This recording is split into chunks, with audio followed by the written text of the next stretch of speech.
farmers, I want to thank you all for coming today to help us celebrate the investment RiceTec is making in this research station for all the farmers in the Mercosur region. We hope to add to the productivity and the value and the quality that the previous speaker just talked about, so that the farmers in this region can continue to be successful and grow over the decades to come. So thank you so much for being here to help us celebrate this, this wonderful day. So I would like to talk about, excuse me, how we can think about sustainability as a competitive advantage and force in our global industry. And as I talk about this, I'll talk about some of the challenges that we're facing in agriculture, some of the solutions that can help us with those challenges, and perhaps a peek at the future of where agriculture might be going. As you just heard with the previous speaker, we've seen an amazing growth in population in the world. And that growth is scheduled to continue. So when we get to 2050, we'll have 9 billion people on the face of the earth. And we've seen this growth for several reasons. One, of course, is there's less war than there used to be. The second is we've been able to have better health care, so people are able to get past illnesses that might have killed them in the past. But the main reason is we're able to feed people with the food and nutrition that they need to thrive. And we have a capacity in the world today to feed these 7 billion people we have today quite easily. Although we can, as was pointed out in the previous talk, there's still 900 million people that are food insecure and go to bed every night wondering where their next meal will come from. So this is a challenge for us in all of agriculture, is how do we increase food production to the level of maybe 70% more than what we produce today by 2050. And part of this challenge is the availability of land. And when you look at this chart, this comes from the FAO, you can see that in the developing world, the acres, the hectares per person is dropping dramatically. So we have less land to service the food needs of each person. And while this is particularly true in Asia and Northern Africa, it's not true here in Brazil and in the United States. So we have an opportunity here to add to the land resource for all of the world when the rest of the world is running a bit short of their land per person ratio. When we look at the demand for rice over the next 20 years, we see that it's going to increase approximately 23 or 26%. And this demand curve is approximately the same as the population growth. But the thing to really notice about this is that this is a phenomenon that's mostly about Africa and Asia. When we think about South America broadly, North America and Europe, they are not big consumers of rice. So this is really an Asia and Africa phenomenon, this growth in rice consumption. And this chart shows how really the production has gone up in rice in China, but it's been about the introduction of hybrid rice, which adds productivity per hectare. So even though the cultivated area has been flat, productivity has gone up with time with the introduction of more productive varieties, in particular hybrid rice. Our challenge is we must produce more volumes for people so they can have the food and the nutrition that they deserve, and they can focus on other things to drive economies. But we must do it in a sustainable way. So when we say sustainability, what are we really talking about? How do we define sustainability? Well, what I would tell you is that farmers who have had the idea of passing their land to their sons and their grandsons and their granddaughters, these people have practiced sustainability for generations upon generations upon generations. They protect the soil, they protect the water, they try and drive productivity, and they make improvements to their land. But today, sustainability has become a hot topic, and we're we're being measured in a different way, and the language has changed a bit.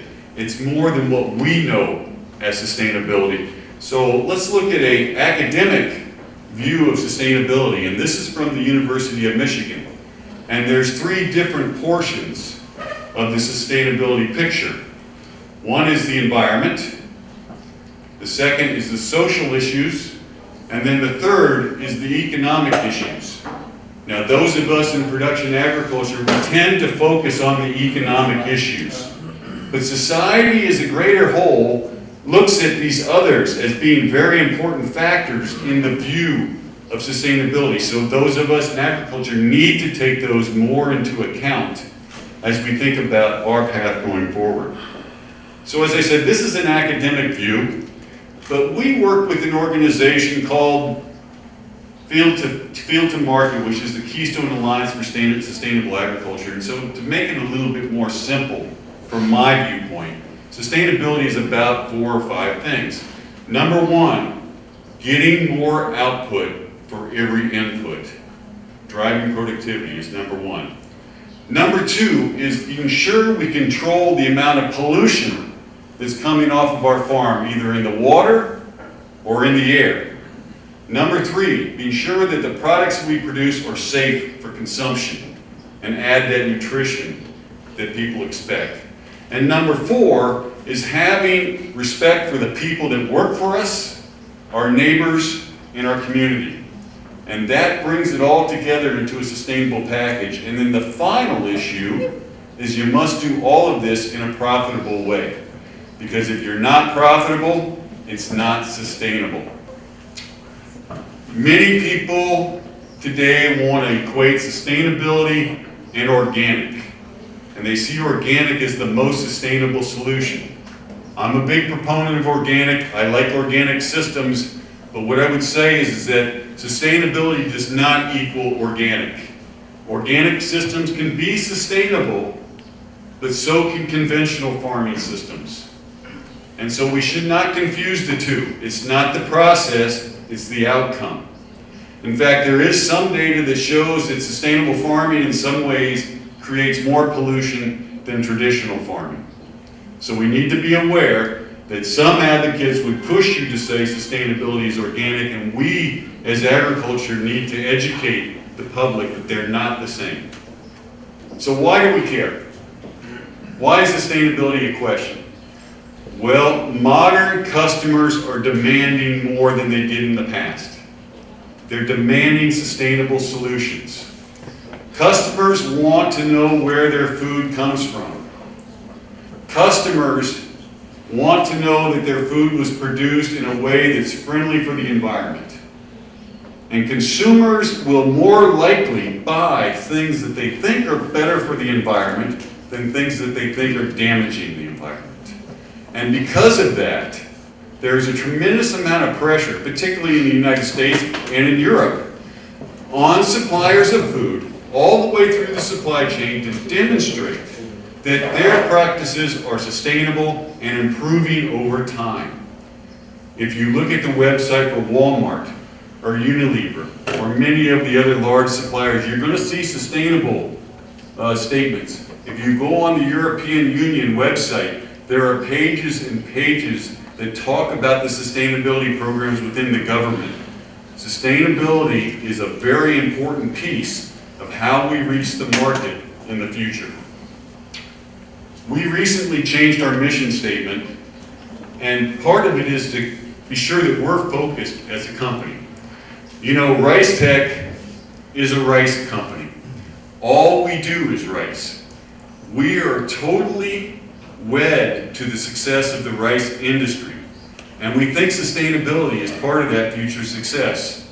So our mission now, as we stated today, is to drive sustainable food production through rice seed technologies and to make a positive impact on farmers, on our employees, and then all of our other stakeholders, such as our owners here in front row. So it's important to us that sustainable food production is part of our mission. Now, let's talk about some of the challenges. Water Doesn't seem to be a problem here this week. Apparently water is not a big problem. But if you think about the rest of the world and other days, water is a big issue. And it's a conflict between agriculture and the urban people and the industrial people.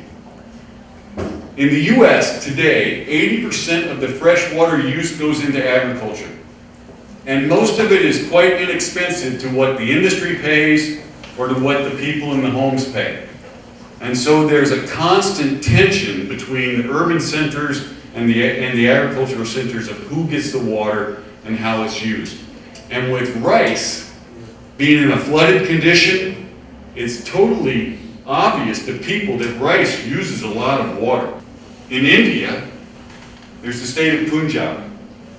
And in the state of Punjab, they have 7 million acres of rice, about 2.8 million hectares. This is a major center for production there. And these red parts of the state are areas where the wells are dropping dramatically over time. And we don't know how long it will be before they'll start to run short of water to produce rice, but it's going to be harder and harder as time goes on for them to have the same kind of production they have today without changing their practices. The FAO says that this developing world, in particular around Asia and North Africa, will need 14% more water over the next 20 years to meet the food needs of that region. Now think about that. The same places that are tight on land are the places that are tight on water. The places that have the water, Mercosur and the US, have the land.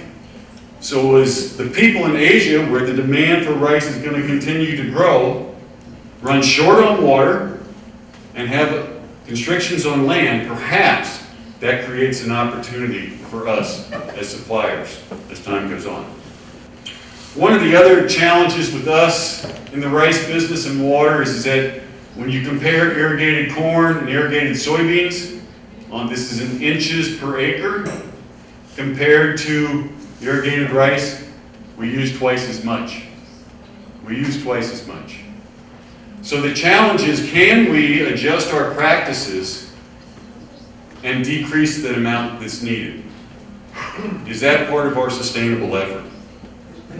One of the other things we know is true is that hybrid rice is 36% more efficient than varieties on rice, on water usage. And this has to do with the fact that there's more prolific roots, it's a more efficient metabolism, and in the end you have higher yields. And so rice, hybrid rice can be part of the solution for water usage. This is an example of something that's being talked about a lot in the States, which is called alternative wetting and drying. So you flood the field, you drain it down to field capacity, and you flood it again. And this cycle can save a considerable amount of water, as much as 50% of what you would have used in a full flooded situation without losing yield. The other thing about water is that water runs off. And water creates pollution if we're not careful. So it can carry nitrogen, it can carry phosphorus, and it can carry ag chemicals. And you see pictures like this of polluted rivers. You hear about this pollution in the ocean. It's been a big situation in the United States where we have this toxic algae blooms out into the Gulf of Mexico or into the Atlantic Ocean. We've seen these so-called death zones where there's no life that lives in the water. In a state of Iowa, in the United States, a city is suing the counties up the river from them because of the nitrogen in the water, and they have to put new equipment in their water treatment plant, and they're suing the farmers so that the new equipment can be paid for. We will see more and more of this kind of activity as time goes on. So being careful about the water quality leaving our fields is super important. So we think about nitrogen and how we use nitrogen as both the cost of our production and also potentially a pollutant coming off of our farms. But we know that hybrids are 15% more efficient with utilization of nitrogen. Again, more vigorous roots, better metabolism, and higher overall yield potential. Greenhouse gas is another issue that we're seeing a lot of talk about, a lot of controversy because of the global warming effects. And with a flooded condition, methane comes out of our fields. And it's going to be more and more something that people are going to measure and they're going to want to tax us on. So we need to be aware of this. And we know that hybrid rice, because of the way it metabolizes all the nutrients that they bring in, yields 29% fewer greenhouse gases than comparable varieties. And if you combine that with this alternative wetting and drying system, you can have a very powerful reduction in the amount of methane emitted from your farm. The other challenge that we have is diseases and pests. And so if we can have hybrids and varieties that are resistant to diseases and to insects, that means you have to spray less agrochemicals, you use less machinery to get the equipment on, the chemicals on, and you can reduce the loading rate on our fields. So, what are some of the other advantages of growing hybrid rice? Let's put this all in kind of a graph here. If we can have sustainable rice, it means we're going to use our inputs more efficiently, which means we're going to have a higher yield per level of input, which means we're going to have a lower cost per ton, which will allow us to improve our margins, and it'll allow us to have better economic opportunities, either higher profit or the ability to compete in places where lower priced rice is required. Now, one of the things that I always hear from people is that, okay, Mike, I understand that hybrids can be more productive, but what about the quality? You struggled with quality.